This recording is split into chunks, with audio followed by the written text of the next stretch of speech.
Happy Tuesday, Zinger Nation. Jonathan Mallard here, and another episode of Making Money with Benzinga Pro. I've got my friend Mike, the Blind Trader, here with us. We're going to dig into some of his day trades from today. Maybe you could glean a little bit from how he uses Benzinga Pro and then some charting techniques to find those good opportunities.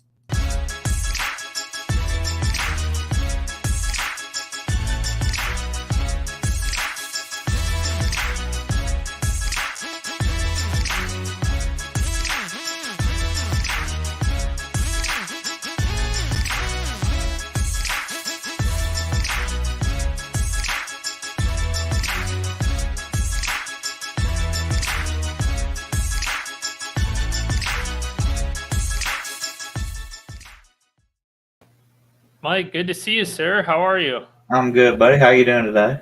I'm doing great. Good to be here as always. And so it sounded like you had mostly good trading opportunities this morning, and maybe one loser, which is totally normal. Right. And last time we were here, we were talking about some of the techniques that you use to get in and out of these trades throughout the day. And so what's this that we have in front of us here? This was my most recent trade. I just finished this one up in the past hour. But I caught the news come across Benzinga and a lot of news feed there, and also seen it coming up the scanner as well. So easily popped up. As long as you got Benzinga Pro, you're going to see these things when they're starting to move. So I'll immediately come over here and check out the monthly and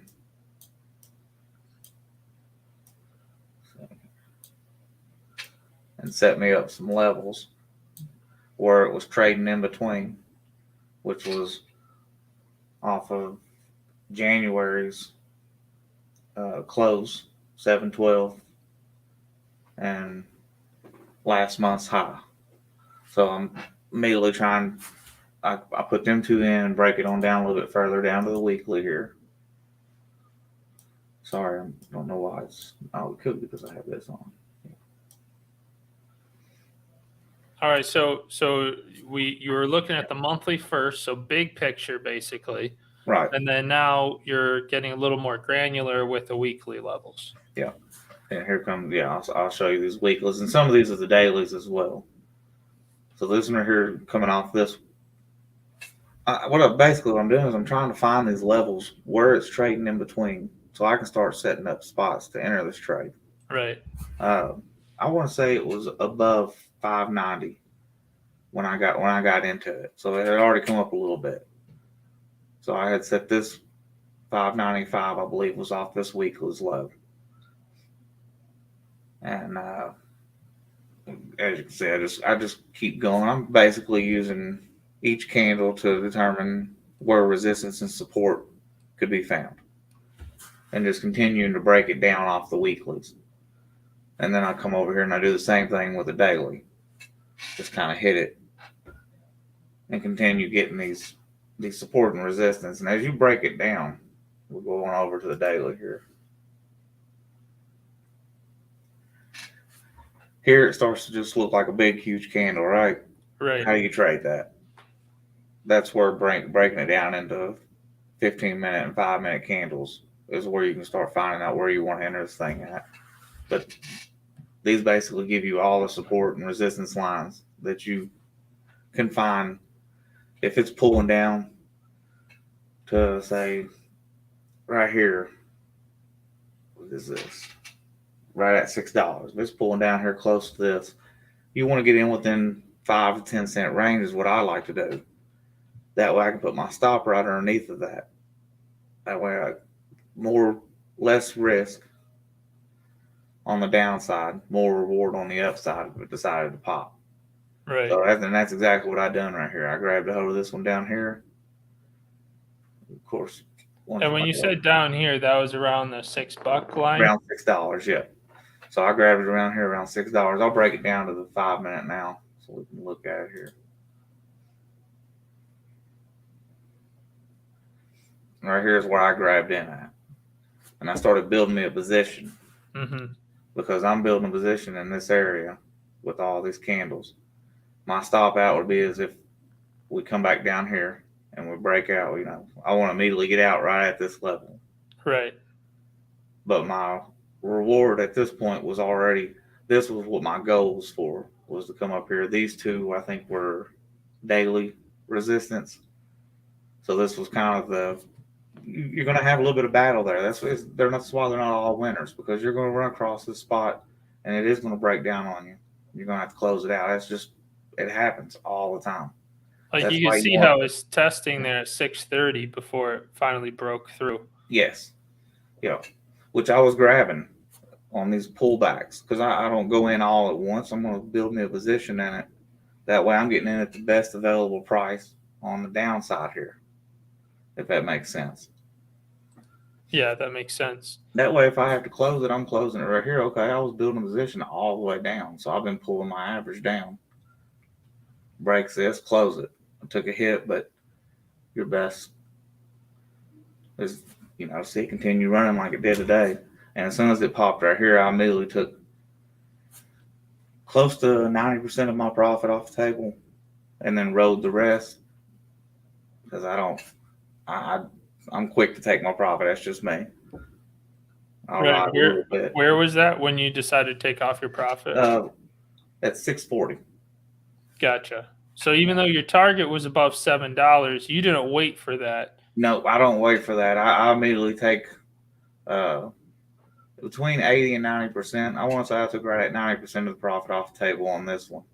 Just because it was late. If you look at the time, it was right before I was coming on here. So I was like, I don't want to be stuck in the trade. Right. So, but I kept on 10% of it and rode it. And I actually did get out I didn't get out at the top. I want to say it was 670 something, somewhere right here where it's at. I noticed there was a resistance on another candle back on the daily that I hadn't paid attention to. So I went ahead and just took it right here. But it still continued busting through that. It was a great trade. I'm sure many people took that trade and took a good profit on that one. Nice. Yeah, nice. So basically, you just see something popping up on your scanner or moving based off of news, and then monthly, weekly, daily support and resistance levels, and then narrowing it down to the 5-minute chart to look at actually executing that trade. Right. And then do you raise your stop? I do. As it goes up? Yeah, I do. As when I got in right here, as soon as we broke back above this and started heading up, and we get into this one right here, my stop comes immediately to the 690 or the 690.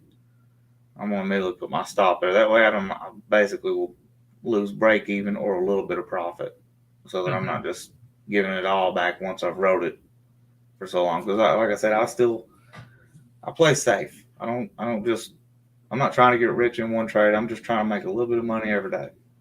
Right. Yeah.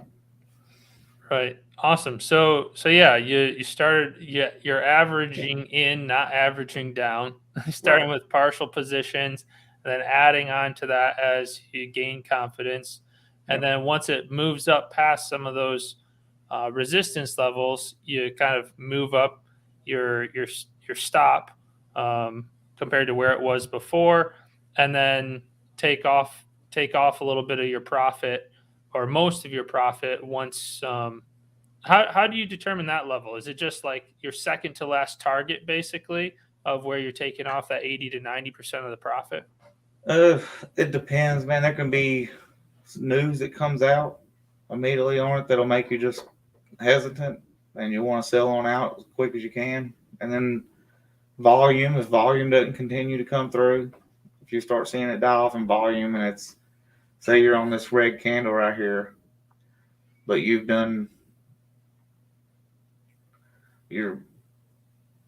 on this one right here, I want to say there wasn't much volume. I took my volume down. Yeah, not as much volume in this candle. Now, if this candle would have had more volume than this one and been pulling back to the downside, this right here tells you, you need to be careful. Sorry, I meant to look at this one. It's doing the same thing, though. It's less volume on that candle. Oh, right. The pullback. Yeah. Versus an increasing volume is like green means like, go. No, more selling than buying. And that's also where time and sales comes in handy, and I can't hardly look at it anymore.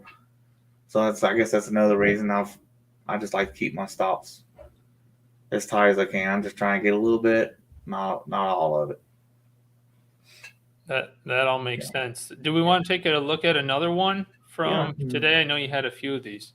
I can pull up TKAT. This was my loss today, and I did not have it leveled out on this one, but we'll go back and look and see.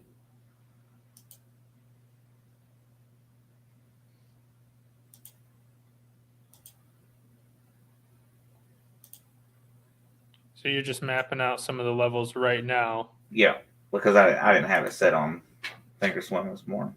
Right. Yeah, this is one of my early trades. I should not have been trading this early in the morning, but I was quick and just trying to get into something. I do that. Definitely something you should not do. And so, just for the beginners in here, it looks like you're really mapping out the tops of those shadows, the tops and bottoms of the shadows, and then tops and bottoms of the candle bodies. The candle itself, yes. I'll use I will use both of them. All right. And then you just went down to the daily. Yeah. Now obviously it's been moving a lot over the past few days. Yeah. I think this was off of a Benzinga exclusive too. I think it may have been. I got in late. It was my fault. I'm sure many people took some profit on this one because they did it right. They didn't come in chasing with the FOMO like I did this morning. But I can immediately already see where I was lined up at and where I got hit. I came in late. I'm sure. I'm going to pull it down real quick and we'll see. Sorry, I wish I'd have had it pulled up on this one.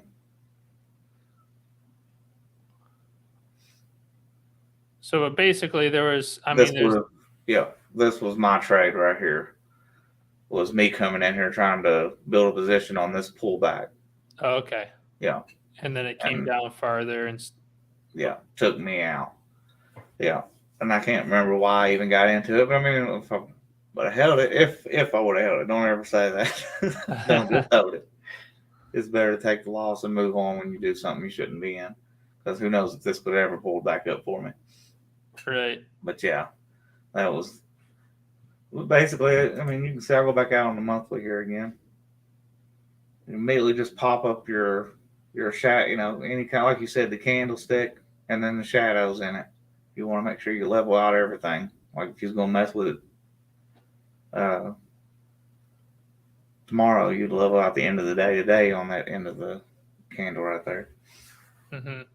Yeah, it looks like from the chat, lots of people were trading TCAT. Zen Bullish was a bag holder and was able to get rid of that. That's awesome. And then Miss Missy making money on Ryan's TCAT recommendation yesterday. That was they were trading that all over live trading in the morning. Yep. And I was wrong about the exclusive news item. I think it's just low float and people just picked it up off of the China excitement. All right, so you could see here now. So what exactly went wrong? I mean, obviously you mapped out the levels, but this is where we can really learn the most, right? Right. This is where we can learn. Yeah. So, and that's what I'm trying to. I need to. Can you give me just a second? I'll look and see what my prices were. Okay. That I traded. And then maybe in the meantime, while you're figuring that out, I'll go ahead and share my screen here. I'm sure that some of you saw Sunshine Biopharma this morning. And it's just, I always like to point these out because these exclusive news items can be very powerful. And this gave you a full half an hour before the regular press release from Globe Newswire. Now, there was an exclusive yesterday as well. It was already spiking yesterday off of a different catalyst.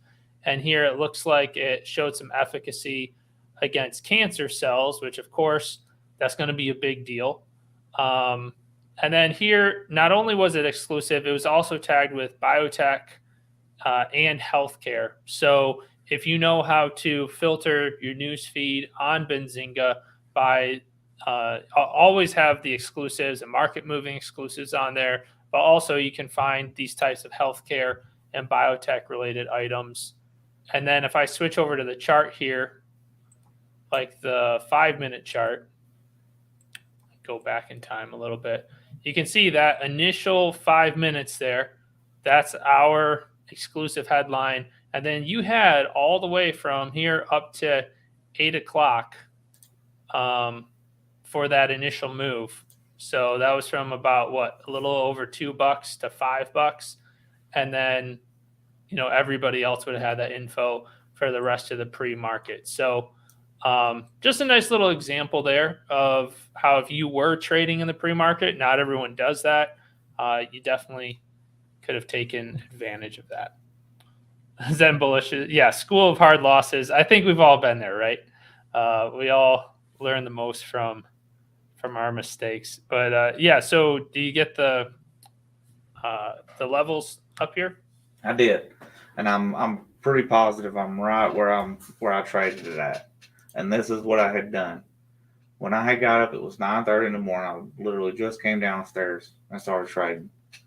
I just overslept this morning. And I put a stop immediately under that first pullback right there. Mm-hmm. And I was building my position right here to go back above this 365. Okay. And to go, okay. To stay above 365, and I was going to stop out if it came down below 343, and that's exactly what I did. I actually got out. You were just early, basically. Huh? I mean, you were just early. You were just trading a couple hours early. Yep, I was trading it too early, and I just didn't have my plan right. I should have. Yeah, that was on me because it continued to hold up, but I just sold it right because it dropped below. I just walked away from it. But that's just the way I trade. I don't regret it. I just take the loss. Still green on the day. Even if I ended red on the day, it would still been fine. Yeah. That's not really a mistake then. That was just following your trading plan, right? Yep, just following my rules. Yeah. Okay, then that's great. I mean, this wasn't even a mistake. It's just a part of trading. Yeah. And then you just probably weren't paying attention to it when it broke back above later on. No, I wasn't paying attention. And what got me is we immediately had this green candle right here, and you see the volume started to increase back above previous volumes, pullback. Right. So that's what got me interested in building this back up. And we just couldn't finish it. And I'm sure, I'm pretty positive, that I was building into it right here again as we were starting to take back out of this number. Because a lot of times if they're pulling back, I won't buy into them. I buy into them as they're starting to show an increase in buyers. And I want to buy into that increase in buyers. That way I'm pulling my profit up instead of backing it down when I'm coming into it. So you don't know if it's going to form a base. It could the floor could fall out under you. Exactly. Yeah. You want to be safe about your trades. You want to have liquidity in there to get in and out of these trades. You just don't want to trade anything. Awesome. Well, that's a good example. Just, stuck to your trading plan and you stopped out and you didn't lose a ton. Right. I have all these different indicators on there, and I do use them. As you can tell, it stayed above the 250 moving. So it still looked bullish to me here, which is fine. That's why I have these things up, is because they show me a little something extra just to give me a reason to want to be involved in a trade. But at the end of the day, these candles are the most important part for me outside of the news. Of course, you got to know the news. Mm-hmm. But trading candle by candle, that's where I do my best.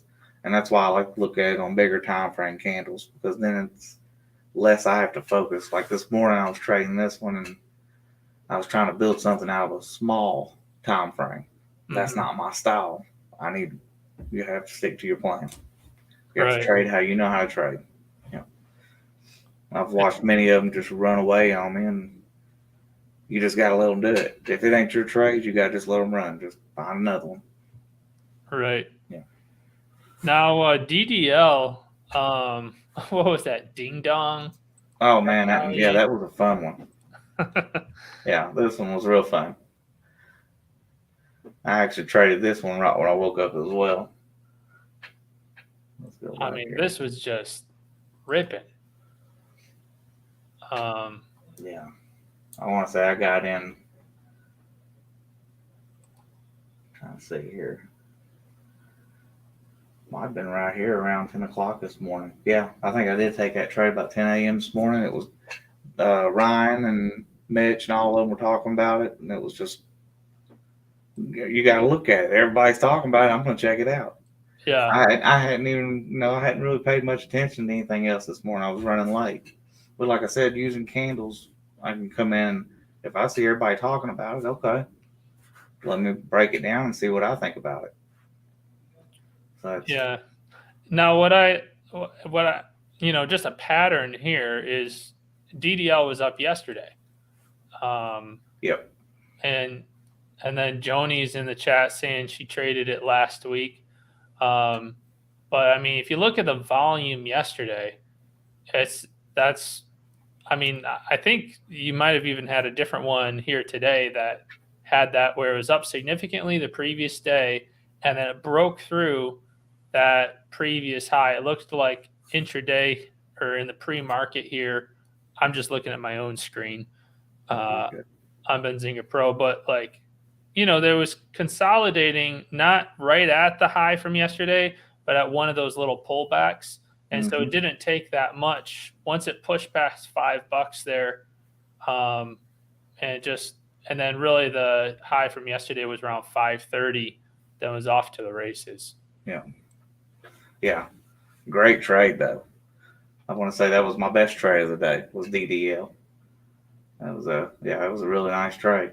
I just kind of got in and out of this one. That's why I was going to try to break it down here and see if I couldn't show her, just show you how I traded it. Yeah, please do.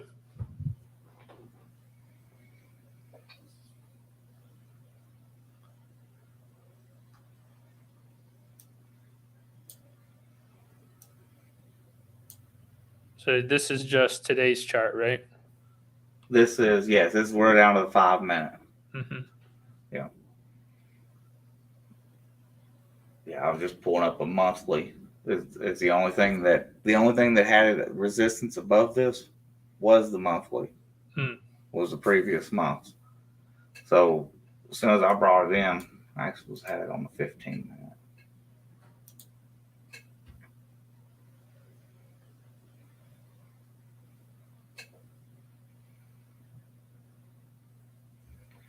Sorry, my eyes are just not working great today.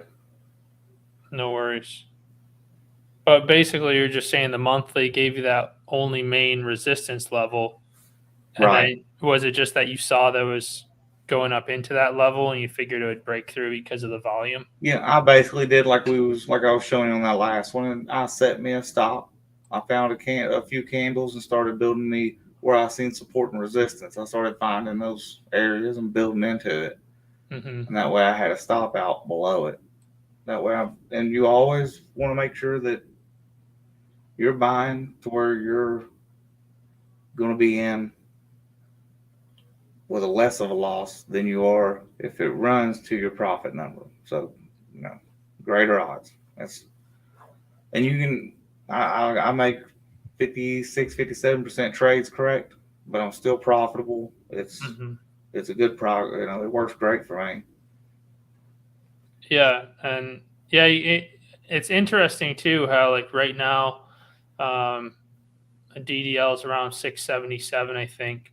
And that's very similar. That's very close to the closing of I think it was second week of February, first and second week of February, closed around that same level. So it's just not an accident where some of these start and stop. I can actually pull up Rocket. This is one that I am doing was doing some research on. Kind of give you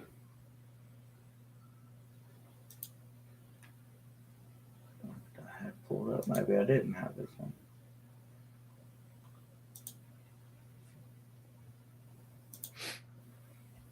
There it was, yeah, on the 60 minute. This is and this is another way that I'll find a way to trade a stop, is if I've got a support or resistance area back on the weekly or the monthly or wherever I found this one at, then I can start sifting we're riding a trend. And I'll look for these areas of support that it's, either resistance or support, whatever it's turned itself into, and we'll see if we can. And I can trade off this through the day and moves like these. That's something else I like to mess with. Awesome. Yeah. And so yeah, I mean, basically you just shared with us your strategy.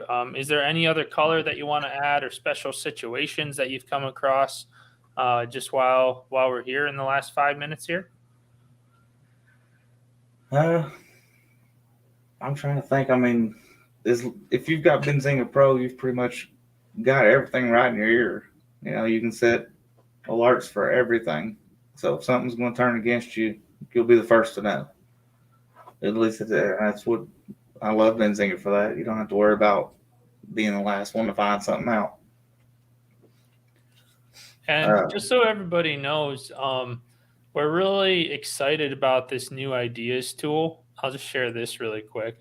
So if you guys are ever doing your research, and I mean, this probably works best usually for like swing trades. You could throw day trades in here too as well. But if you're doing research on the monthly charts or weekly charts or daily charts, you can see a lot of Benzinga analysts and staff members are throwing their ideas in here, and you can too. Yeah. So get in there on Benzinga Pro. That's Ryan Faluna, who called out TCAT earlier this week. And then James with the newsletter team, he's really good with basically pairs and where the flow is going with different asset classes. He does a lot of crypto. Nick Shaheen is our options analyst. He's given you, possible selling a naked put on Ring for if you sell puts. Of course, that would only be if you want to own the shares potentially. So there's a pretty nice variety here of different types of trading ideas, and it's a great way for all of us to share knowledge and learn together. So yeah, Mike, if you're ever in there, I'm sure we would all covet your research. I was about to say, I need to start sharing in there. Yeah, I haven't done that yet. I'm always worried that I don't want to lead people in the wrong direction. I worry people don't trade like I do, but I need to start sharing my ideas. People can get their own ideas from it. That's what I do. I listen to other people's ideas, and then I get my own trades strategies from that. Mm-hmm. Yeah, I mean, we're pretty upfront about like everybody has to do their own research. Right. You're responsible, for pulling your own trigger there on the trades. It's a little bit different with the mentorship programs where we're literally giving out picks that are extensively researched. Yeah. But yeah, it's just great for everyone to be able to share their trades like that. I heard from a little bird that there may be integrating a trading platforms eventually here. That would be huge. Yeah, in beta right now, you can actually connect Benzinga Pro with your brokerage, not to execute trades yet. Okay. So you can't buy and sell from the platform yet, but it's for portfolio integration, automatically importing watch lists and keeping track of your position. So definitely an added, ease of transfer of knowledge there. And then hopefully in the future, we'll have execution as well. That'll get the ideas flowing, the different things that we can do once we have our platforms hooked to each other. Yeah. Set alerts off of buying off of certain maybe stuff that comes across. I don't know. It could be some wild stuff one day. Yeah. Definitely look forward to it. We've got a lot more up our sleeves here with Benzinga Pro. And thank you. Thanks again for joining. And just as a recap, what I'm getting from your basic trading strategy here, and I love how simple it is because anyone can do this. Right. You find stuff that's moving on a scanner or off a news. You got either catalyst or volatility there. Then looking at different time frames going from big to small, monthly, weekly, daily, support and resistance levels based off of those candlesticks. Yep. And then breaking it down to a 5-minute chart, 5-minute, 15-minute, depending on the situation, and looking for it to break through some of those levels on preferably increasing volume, and then setting your stop, at near one of those other levels, so that you can always have a greater reward compared to your risk. I am learning how to swing trade, so I'm using this same system, but you don't have to have the volume and things. You just need to set the same kind of stuff up, and that's where Benzinga really kicks in, is because I have all the news right there that I need. Anything that comes up, I can listen to their conference calls, which I love. I listen to a lot of conference calls. That way I can, because I'm wanting to learn to trade off the monthly itself versus scalping all the time. I want to get better at that. Just takes time. Something Awesome. I'm working on. Okay, well, thanks again, Mike. I think we've got the At the Close team here. Yep. So Thanks until next time, yeah, thank you, and see you later, everyone. Later, bud.